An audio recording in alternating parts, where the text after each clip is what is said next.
Olá, bem-vindo ao canal e a mais um vídeo da playlist Príncipes Reais. Hoje, atendendo à sugestão de um inscrito com a biografia de George Frederick Ernest Albert, George V, o rei do Reino Unido, da Grã-Bretanha e Irlanda e dos domínios britânicos de além-mar, imperador da Índia de 1910 até a sua morte, o primeiro monarca britânico da Casa de Windsor. Colabore com o canal, tire esse tempinho para isso. Precisamos muito da sua contribuição. Se puder, torne-se um membro. Assim você nos ajudará muito a continuar o nosso trabalho. Contamos com você. Desde já, fica aqui registrada a nossa gratidão. E vamos para a nossa história de hoje. George era neto da rainha Vitória e do príncipe Albert e primo irmão dos imperadores Nicolau II da Rússia e Guilherme II da Alemanha. Nasceu em 3 de junho de 1865, na Marlborough House, em Londres, como segundo filho do príncipe de Gales, o príncipe Albert Edward, e Alexandra, sua esposa. Seu pai era o filho mais velho da rainha Vitória e do príncipe Albert. Sua mãe era a filha mais velha do rei Cristiano IX da Dinamarca.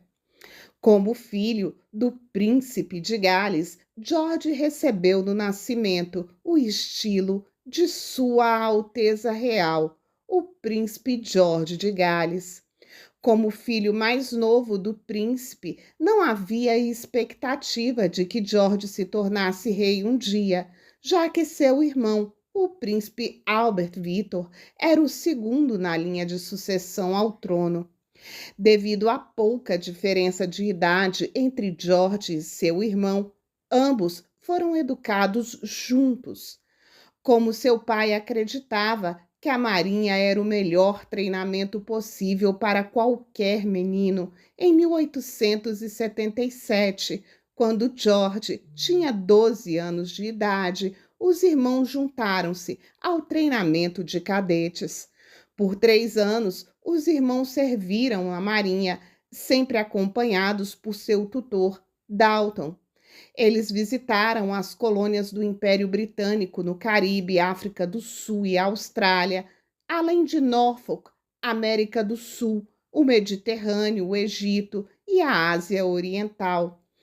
No Japão, George fez uma tatuagem com um artista local, um dragão azul e vermelho em seu braço. Posteriormente, Albert Victor foi para Trinity College, em Cambridge, enquanto George permaneceu na Marinha Real. Ele viajou pelo mundo, visitou muitas regiões do Império Britânico e serviu ativamente até 1892. A partir de então, suas patentes navais foram em grande parte honorárias. Como fora destinado à vida na Marinha, George serviu por muitos anos sob o comando de seu tio, o príncipe Alfred, duque de Edimburgo, que estava estacionado em Malta.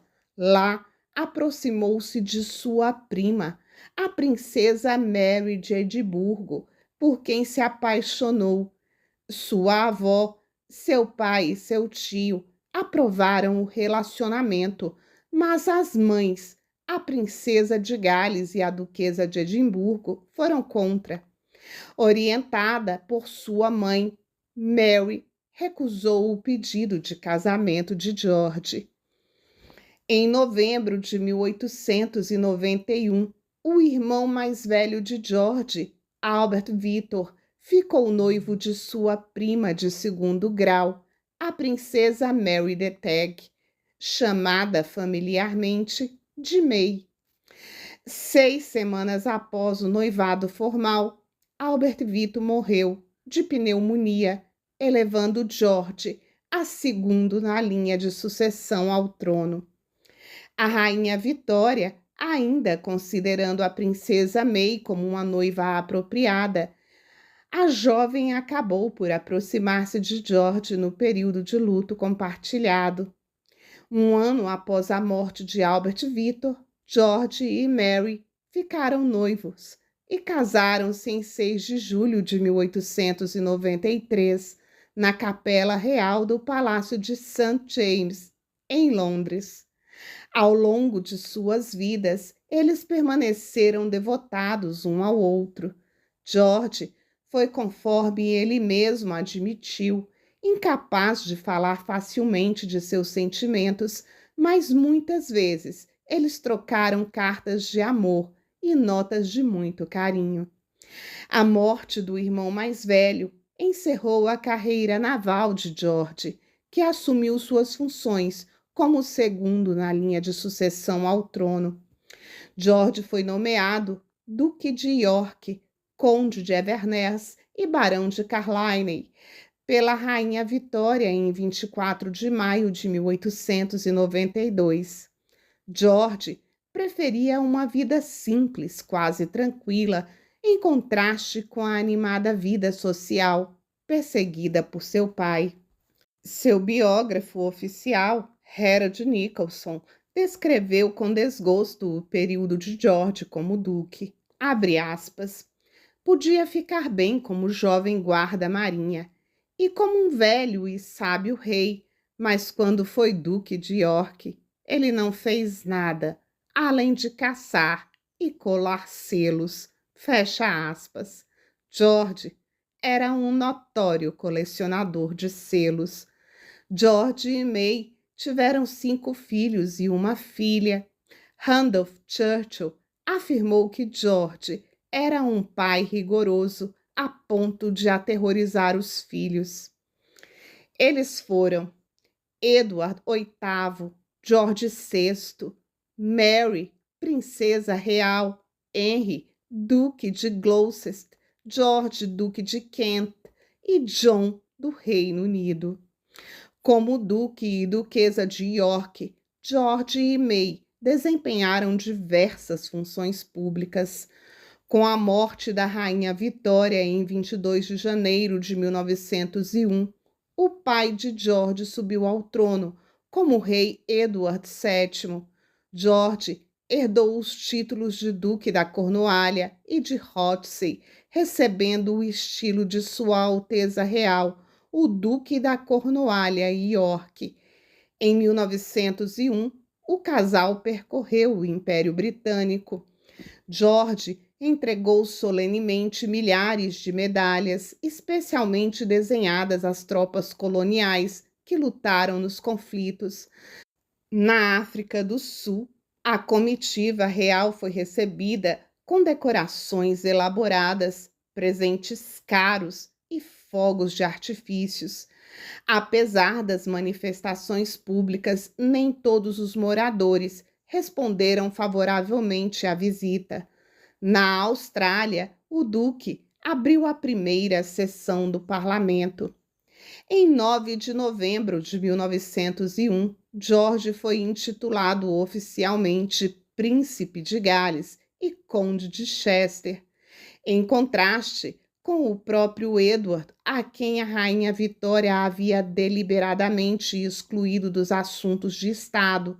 Foi dado a George amplo acesso a todos os documentos. George, por sua vez, permitiu que sua esposa tivesse acesso aos seus documentos, pois ele valorizava seus conselhos e ela, muitas vezes, ajudou a escrever os discursos do marido. Entre novembro de 1905 e março de 1906, durante a visita dos príncipes de Gales à Índia Britânica, George revoltou-se com a discriminação racial e promoveu uma campanha pelo maior envolvimento dos nativos no governo do país. Porém, algumas fontes dizem que, apesar de em público ele ser simpático, em particular com as pessoas, era extremamente grosseiro. Em 6 de janeiro de 1910, Edward VII morreu e George tornou-se o rei. Sobre a morte do pai, ele escreveu em seu diário, abre aspas, perdi meu melhor amigo e o melhor dos pais. Nunca tive uma palavra rude com ele na minha vida. Estou de coração partido e dominado pela tristeza. Mas Deus vai me ajudar em minhas responsabilidades e a querida May vai ser o meu conforto como ela sempre foi. Que Deus me dê forças e orientação na pesada tarefa que caiu sobre mim. Fecha aspas. A coroação dos novos rei e rainha teve lugar na abadia de Westminster em 22 de junho de 1911. George herdou o trono num momento politicamente turbulento. De 1914 a 1918, a Grã-Bretanha esteve em guerra com a Alemanha e o Kaiser Guilherme II, que para o povo britânico simbolizava todos os horrores da guerra e era o primo irmão do rei. O rei tinha cunhados e primos que eram súditos britânicos, mas que possuíam títulos alemães. A rainha era filha do Duque de Teck, um descendente de alemães. E em 17 de julho de 1917, George apaziguou os sentimentos nacionalistas britânicos através da emissão de uma proclamação real que mudou o nome da Casa Real da germânica Saxe-Coburgo-Gotha para Windsor. Ele e todos os seus parentes britânicos renunciaram aos seus títulos e estilos alemães, adotando sobrenomes britânicos. Em carta patente, publicada em 11 de dezembro de 1917, o rei restringiu o estilo de Alteza Real e a dignidade titular de príncipe ou princesa da Grã-Bretanha e Irlanda aos filhos do soberano, os filhos do soberano e ao neto mais velho do príncipe de Gales. Em 1922, um navio da Marinha Real foi enviado à Grécia para resgatar os seus primos, o príncipe André e a princesa Alice. E foi assim que o futuro consorte da sua neta Elizabeth II, o príncipe Philip, chegou à Grã-Bretanha. O rei e seus principais assessores estavam preocupados com a ascensão do socialismo e do crescente movimento operário que eles associavam ao republicanismo. O abandono do distanciamento social por George V também condicionou o comportamento da família real, aumentando sua popularidade durante as crises econômicas da década de 1920 e por mais de 2 gerações. Entre 1922 e 1929, houve diversas mudanças no governo. Na esteira de uma crise financeira mundial em 1931, o rei incentivou a formação de um governo nacional. Em 1932, George concordou em transmitir sua mensagem de Natal pelo rádio, um acontecimento que se repetiria anualmente e perdura como uma tradição dos monarcas até os dias de hoje. A relação entre George e seu filho mais velho, o herdeiro Edward, deteriorou-se. O rei estava desapontado com o fracasso de Edward em estabelecer-se na vida e chocado com seus diversos casos amorosos com mulheres casadas. Em contraste, ele gostava do seu segundo filho, o príncipe Albert, futuro George VI, e adorava sua neta mais velha, a princesa Elizabeth, a quem tratava carinhosamente de Lilibet. Em 1935, George disse de seu filho Edward: após minha morte, o menino vai arruinar-se dentro de 12 meses. Peço a Deus que meu filho mais velho nunca se case, nem tenha filhos, e que nada fique entre Bert e Lilibet e o trono. Fecha aspas. A Primeira Guerra Mundial teve um custo sobre a saúde de George. Ele ficou gravemente ferido em 28 de outubro de 1915, quando caiu de seu cavalo durante uma revista às tropas na França. O tabagismo intenso também agravou seus problemas respiratórios. Uma das grandes máculas de seu reinado ocorreu quando a família imperial russa pediu exílio ao primo George. O pedido foi negado porque o monarca britânico não queria incomodar a Rússia, visto que eram aliados durante a Primeira Guerra Mundial, e nem os próprios súditos britânicos, muitos dos quais apoiavam a Revolução Russa e eram opositores da monarquia do Reino Unido. George V voltou atrás na decisão inicial, que era abrigar o primo. E o desfecho dessa história nós já conhecemos. George nunca se recuperou completamente dos seus problemas respiratórios. Em seu último ano, ele precisou fazer uso de oxigênio por diversas vezes. Ficou cada vez mais fraco, alternando períodos de inconsciência. Em 20 de janeiro, ele estava à beira da morte.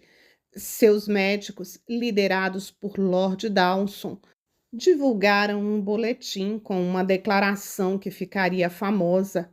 Abre aspas. A vida do rei move-se pacificamente para seu fim. Fecha aspas. Dawson escreveu que apressou a morte do rei, dando-lhe uma injeção de coca e morfina e que agiu assim para preservar sua dignidade, para evitar uma pressão ainda maior sobre a família real. Os documentos históricos geram muita discussão. Edward considera, abre aspas, as pessoas estão dizendo que Dawson matou o rei, mas há um debate muito controverso atualmente. A equipe médica certamente tinha mais poder do que tem hoje. Fecha aspas. Angela Levin, também especialista sobre a família real britânica e autora de uma biografia do príncipe Harry, observa, abre aspas, a esse argumento sobre ter sido um assassinato por Euta. Se você olhar para isso objetivamente, foi uma decisão muito importante de se tomar, de matar um rei sem absoluta autoridade. É um mistério muito sombrio, mas interessante. Fecha aspas. Como sinal de respeito ao pai, os 4 filhos varões de George V, Edward, Albert, Henry e George, executaram a chamada Vigília dos Príncipes, montando guarda nos 4 cantos do cadafalso real na noite anterior aos funerais. George V foi sepultado na capela de São George no castelo de Windsor, em 28 de janeiro de 1936. Ele era, por temperamento, um tradicionalista que nunca apreciou ou aprovou totalmente as revolucionárias mudanças em curso na sociedade britânica. No entanto, ele sempre exerceu sua influência à força da neutralidade e da moderação, vendo seu papel como de um mediador e não como aquele que toma a decisão final. George estabeleceu um padrão de conduta para a realeza britânica que reflete os valores e virtudes da classe média alta, em vez do estilo de vida e os vícios da classe alta. Ele foi intensamente dedicado à Grã-Bretanha e à Commonwealth. Compreendia o Império Britânico melhor do que a maioria dos seus ministros, como ele explicou. Sempre foi meu sonho identificar-me com a grande ideia do império. Ao contrário do pai, Edward VII, George V exerceu tarefas representativas, embora interviesse nas crises. Buscou soluções pacíficas nas questões irlandesas em 1921. Nomeou Stanley Baldwin como primeiro-ministro em 1923 e recusou a tomada de medidas rigorosas contra a greve geral de 1926. Seu reinado foi testemunha de mudanças radicais no cenário político mundial, como a ascensão do socialismo, o comunismo, o fascismo, o republicanismo irlandês e o movimento de independência da Índia. Trabalhou pesado, tornando-se amplamente admirado pelo povo da Grã-Bretanha e do Império, e deixando um forte legado para o seu filho e sua neta. Por fim, suas palavras proféticas se cumpriram, e nada ficou entre Bertie e Lilibet e o trono. Me encontre nos comentários, quero muito saber qual é a sua conclusão sobre a história de George V. Nos encontramos por lá. Muito obrigada pela sua companhia em mais um vídeo.